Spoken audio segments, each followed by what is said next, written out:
जिनवू सोचता है कि अगर मैं इसे एक्सेप्ट करता हूँ तो क्या इसका मतलब यह है कि मुझे मरना नहीं पड़ेगा। और जिनवू के आगे जो स्क्रीन अपीयर हो रखी थी उसमें एक्सेप्ट और डिक्लाइन करने के 2 ऑप्शन होते हैं और ये इस चीज को एक्सेप्ट करते हुए कहता है कि चलो मुझे अब एक प्लेयर बना दो। और एक्सेप्ट करते ये सिस्टम इसे एक प्लेयर बनने की बधाई देता है और तभी अचानक से इसके नीचे से काफी ज्यादा तेज रोशनी निकलने लगती है और वाकई में इसमें से काफी ज्यादा तेज रोशनी निकल रही होती है। और इतनी ज्यादा तेज रोशनी के बाद जब जिनवू को होश आता है तो ये अपने आप को हॉस्पिटल में पाता है और जब इसे होश आता है तो इसे ऐसा लगता है जैसे कि ये कोई सपना देख रहा था। और तभी ये देखता है कि ये तो हॉस्पिटल में है और तभी यहाँ पे 2 जने आ जाते हैं। तो जिनवू पूछता है कि आखिर तुम लोग कौन हो। तो ये बंदा माफी मांगते हुए अपना कार्ड इसे देता है। तो इससे पता चलता है कि ये हंटर्स एसोसिएशन सर्विलेंस टीम से है। तो ये पूछता है कि आखिर सर्विलेंस टीम मुझसे बात क्यों करना चाहती है। और जिनवू के तब होश उड़ जाते हैं जब ये सुनता है कि ये पिछले 3 दिनों से बेहोश पड़ा है। और फिर ये तुरंत ही जूही और मिस्टर सॉन्ग के बारे में पूछने लगता है कि क्या वो ठीक हैं। तो ये बताता है कि हाँ वो दोनों सेफ तो हैं, लेकिन मिस्टर सॉन्ग चीहुल ने जो अपना एक हाथ खो दिया है तो उनके लिए एक हंटर के रूप में लड़ पाना काफी मुश्किल होगा। तो शायद वो रिटायर भी हो जाएं। और रही बात मिस जूही की तो ऐसा देखता है कि उनमें काफी ज्यादा बुरी तरीके से डर बैठ गया है, इसलिए उन्हें अभी थेरेपी दी जा रही है और मालूम नहीं कि वो लोग आगे भी हंटर का काम कर सकेंगे या नहीं। हाँ और तो और मिस्टर किम और बाकी के जो हंटर्स हैं और ये उनके बारे में कुछ और बता पाता उससे पहले ही जिनवू ने रोक देता और कहता है कि ठीक है मैंने काफी सुन लिया है, क्योंकि किम की वो हरकत इसे बिल्कुल भी अच्छी नहीं लगी थी। और ये बंदा कहता है कि सिर्फ 6 ही जने सरवाइव कर पाए हैं उस डबल डंजन से। और वैसे तो हंटर्स अपने काम को लेके जो खतरे हैं उन्हें अच्छे से जानते हैं, लेकिन इस तरीके के भी डिजास्टर काफी कम ही होते हैं। और सर्वाइवर से रिपोर्ट मिलने के बाद हमने व्हाइट टाइगर गिल्ड और हमारे सर्विलेंस एजेंट्स को वहाँ पे भेजा और जब तक ये लोग वहाँ पे पहुँचे तब तक वहाँ से सब कुछ जा चुका था और वहाँ पे सिर्फ हमें इकलौते तुम ही मिले जो कि वहाँ पे बेहोश पड़ा था। और वहाँ का जो गॉड स्टेचू और तो और बाकी के जो स्टोन स्टेचूज थे वो वहाँ पे हमें कहीं पर भी नहीं मिले। और इस चीज पे जिनवू को भी विश्वास नहीं होता है। ये बंदा कहता है कि हमें भी इस चीज पे विश्वास नहीं हुआ और हम बाकी की पॉसिबिलिटीज के बारे में भी सोचते अगर हमें जरा सा भी कुछ ऐसा मिलता जो कि सर्वाइवर्स ने बताया है। और हमें यहाँ तक कि तो उन मरे हुए हंटर्स के बॉडी पार्ट्स भी नहीं मिले हैं और शायद ये हमारा अनुमान हो सकता है, लेकिन हमें लगता है कि शायद आपकी एक सेकंड अवेकनिंग हुई है। और सेकंड अवेकनिंग को सुन के जिनवू काफी ज्यादा हैरान होता है, क्योंकि फर्स्ट अवेकनिंग ही किसी भी हंटर की पावर को दर्शाती है, लेकिन काफी रेयर केसेस में हंटर्स रीअवेक होते हैं। और ऐसे कई मामले हैं जहाँ पे हंटर्स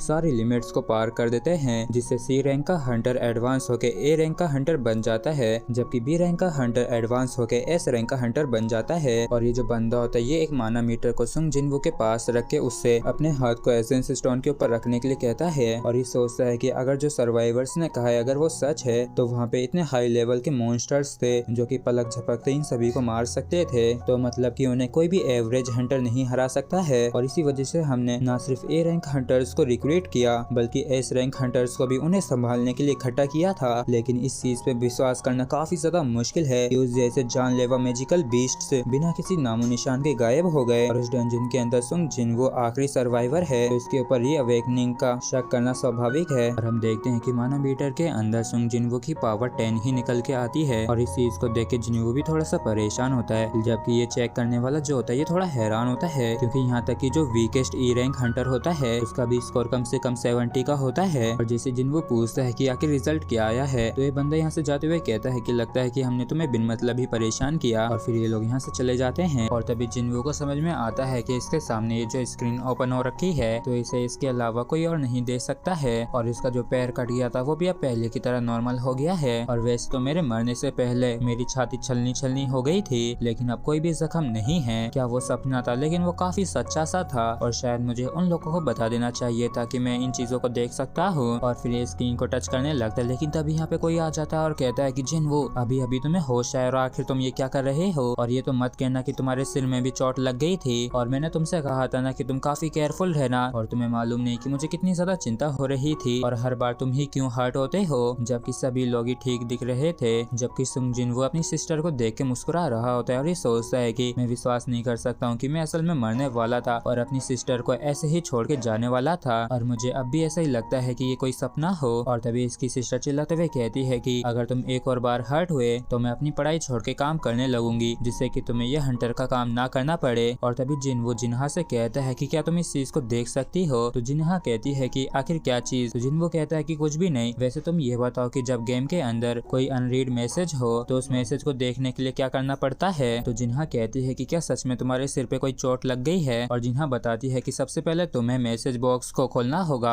और इस चीज को सुनते ही जिन वो तुरंत ही मैसेज बॉक्स को खोल लेता है जहाँ पे पहले से 2 अनरीड मैसेज पड़े हुए थे और पहले वाले मैसेज में तो इसे बधाई दी गई थी एक प्लेयर बनने के लिए, जबकि दूसरा डेली क्वेस्ट होता है जिसमें इसे फॉर्मेडेबल कॉम्बेटेंट बनने के लिए ट्रेनिंग करनी होगी। और तभी जिन्हा कहती है कि आखिर तुम्हें अचानक से क्या हुआ, और फिर जिन्हा अपनी फ्रेंड के साथ यहाँ से चली जाती है। और तभी एक नोटिस आता है जो बताता है कि सिस्टम प्लेयर की हेल्प करेगा डेवलप करने में, और अगर सिस्टम के ऑर्डर्स को नहीं माना गया तो इस चीज की इसे पेनल्टी लगेगी। और तो इसके साथ ही इसे एक रिवॉर्ड भी मिला होता है। लेकिन जिन्वो को इनमें से किसी का भी कोई भी मतलब समझ में नहीं आता है। और तभी इसे याद आता है कि जब ये अकेला अल्तार पे रह गया था तब बिल्कुल ऐसी ही चीज अपीयर हुई थी। और तभी वापस से एक और मैसेज आता है कि एक खतरी फाइटर बनने के लिए इसे ट्रेनिंग करनी पड़ेगी और ट्रेनिंग में इसे 100 पुशअप्स, 100 सिटअप, 100 स्क्वाट्स और 10 किलोमीटर्स की रनिंग करनी होगी। और अगर डेली क्वेस्ट को पूरा नहीं किया जाता है तो इस चीज की इसे सजा भी मिलेगी। और इन्हें पढ़ के जिन्वो मुंह बनाने लगता है और कहता है कि क्या ये किसी तरीके का मजाक है, मैं अभी हॉस्पिटल में भर्ती हो रखा हूँ और ये सब कुछ करने के लिए मेरे पास बिल्कुल भी स्ट्रेंथ भी नहीं है। और थोड़ी देर सोने के बाद मैं इन सब के बारे में सोचूंगा। और धीरे धीरे करके पूरा समय भी खत्म हो जाता है। और तभी एक नोटिस आता है जो बताता है कि क्योंकि ये डेली क्वेस्ट को कंप्लीट नहीं कर पाया है इसलिए इसे कुछ समय के लिए पेनल्टी जोन के अंदर ट्रांसफर किया जा रहा है। और इस नोटिफिकेशन के आते ही इसके आसपास की चीजें कांप उठती हैं और जैसे ये होश में आता है तो ये अपने आप को रेगिस्तान में पाता है और जो कुछ भी अभी अभी हुआ था वो सब कुछ ही इसे सपना लगने लगता है। लेकिन ये जैसे पीछे मुड़ के देखता है तो ये अपने पीछे poison tooth giant desert centipede को पाता है और इस जगह से 4 घंटों तक सरवाइव करना है। और इस कांतर को देख के डरते हुए जिन्वो कहता है कि मुझसे कह दो कि ये मजाक है। और फिर क्या था, जिन्वो अपनी जान बचा के इससे दूर भागने लगता है जबकि कई सारी बड़ी बड़ी कांतरों ने जिन्वो के ऊपर अटैक कर दिया होता है। और काफी देर तक बचते बचाते भागते रहने के बाद अब सिर्फ इस टाइमर को खत्म होने में 7 सेकंड ही रह गए होते हैं और एक कांतर काफी ज्यादा करीब आ जाता है और जिन्वो को खाने ही वाला होता है। लेकिन तभी लास्ट मोमेंट पे इसका जो क्वेस्ट होता है वो कंप्लीट हो जाता है जिसकी वजह से डायरेक्ट अपने रूम के अंदर टेलीपोर्ट होके गिरता है और वाकई में इसकी काफी बुरी हालत हो गई होती है इस पेनल्टी क्वेस्ट की वजह से। लेकिन इसे कंप्लीट करने पे इसे एक रिवॉर्ड भी मिलता है लेकिन ये उसे खोल पाता उससे पहले ये बेहोश हो जाता है। और जैसे ही नर्स इसे चेक करने के लिए आती है तो इसे जमीन पे बेहोश पड़ा पाके काफी हैरान होती है। और फिर हमें कुछ समय बाद 2 नर्सों को बात करते हुए दिखाया जाता है जो कि जिन्वो के बारे में बात कर रही होती है और कहते हैं कि मैंने सुना है कि वो सिंह जिन्वो जो पेशेंट है वो एक हंटर है। तो दूसरी वाली बताती है कि हाँ, उसे होश में आए हुए तो काफी समय हो गया है लेकिन वो हर रोज रनिंग करता है लेकिन डॉक्टर ने क्या कहा है। तो दूसरी बताती है कि हंटर्स आम इंसानों से अलग होते हैं इसलिए वो काफी जल्दी रिकवर हो गया है और ये भी कहा है कि थोड़ी बहुत एक्सरसाइज से कोई भी प्रॉब्लम नहीं होगी। और क्या तुम्हें इसकी ये लाइट एक्सरसाइज देख के लगता है कि ये ठीक रहेगा? आखिर ये कितने लंबे समय से भागता जा रहा है जबकि इस तरफ जिन्वो को होश में आए हुए 4 दिन हो चुके हैं और अब तक इसे 1-2 चीजों के बारे में अच्छी तरीके से पता चल गया है। पहली तो यह है कि इसके सामने जो स्क्रीन है वो कोई इल्यूजन नहीं है और इसके अलावा इसे कोई भी नहीं देख सकता है। और डेली क्वेस्ट को कंप्लीट करने पे इसे स्टेटस रिकवरी मिलती है जो कि एक्सरसाइज से होने वाली सारी थकावट को ठीक कर देती है और बाकी के ऑप्शन से एबिलिटी को ऑप्टेन करने के पॉइंट्स मिलते हैं जो कि इसके स्टेट्स को बूस्ट कर सकते हैं या फिर रैंडम लूट बॉक्स से एक आइटम मिलता है और ये अपने अनुसार कैरेक्टर स्टेट्स मेन्यू के अंदर किसी भी एबिलिटीज के ऊपर पॉइंट्स को लगा सकता है जो कि इसकी एबिलिटीज को बढ़ा के इसे ज्यादा स्ट्रॉन्ग बना देती हैं। और इसका मतलब ये भी है कि ये लेवल अप भी कर सकता है और इसमें इससे स्टेट्स,